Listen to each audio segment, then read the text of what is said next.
100% of the observations that we made, we saw door-to-door fundraisers giving members of the public the space that they require. Hello and welcome to episode 4 of Compliance Matters. Me, Sam Hollyman, the Compliance Director at Greenlight Sites. Now, the first thing we want to say to everybody watching who is involved is we hope your relaunch and your return to the wonderful world of face-to-face fundraising is going successfully, going smoothly, but of course, most importantly, it's going compliantly. Now, with that in mind, this week's episode is going to be following on slightly from last week's episode. If you haven't seen it or you haven't seen our report, what we did is we focused on areas of COVID safety that might require a little bit more attention as we come out of this lockdown. This week, what we're going to do is instead focus on those success stories, focus on where we exceeded expectations, we scored phenomenally well as an industry. So firstly, I'm very happy to say we're going to start looking at street fundraising. When it comes to contactless sign-up process and sanitizing that tablet, before and after that sign-up process if necessary, they scored 100%. Now that is fantastic.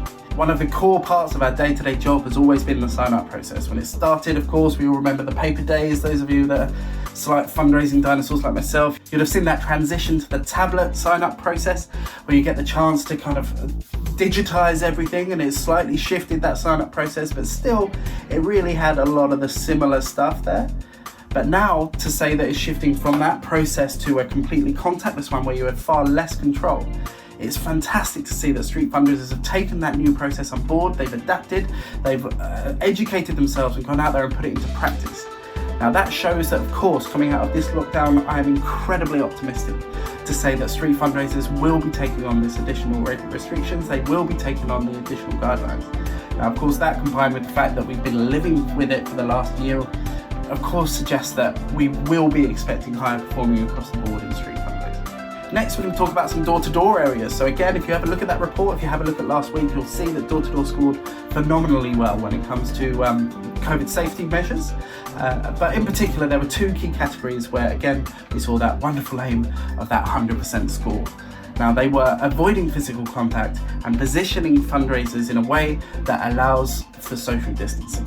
Now, if you really take a step back, ironically, and have a think about those two categories, it's pretty easy to see that that is incredibly positive to be able to state that 100% of the observations that we made, we saw door-to-door fundraisers giving members of the public the space that they require.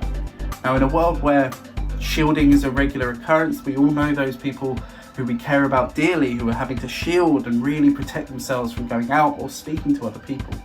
To hear that we know for a fact that door-to-door fundraisers are taking extra consideration to allow for that safe distance really does reassure us that we are doing the right thing to go out there and start helping these amazing causes in a safe and respectful way.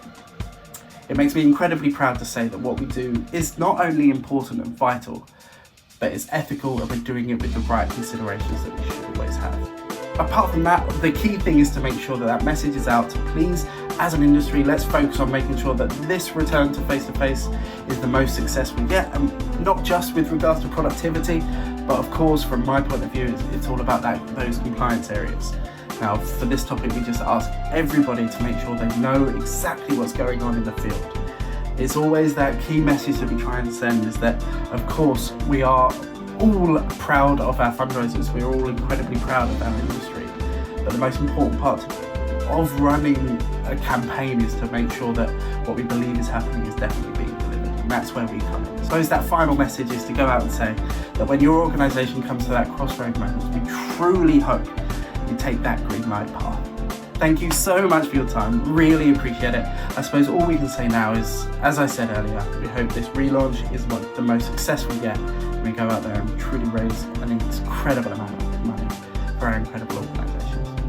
Thanks so much, see you soon.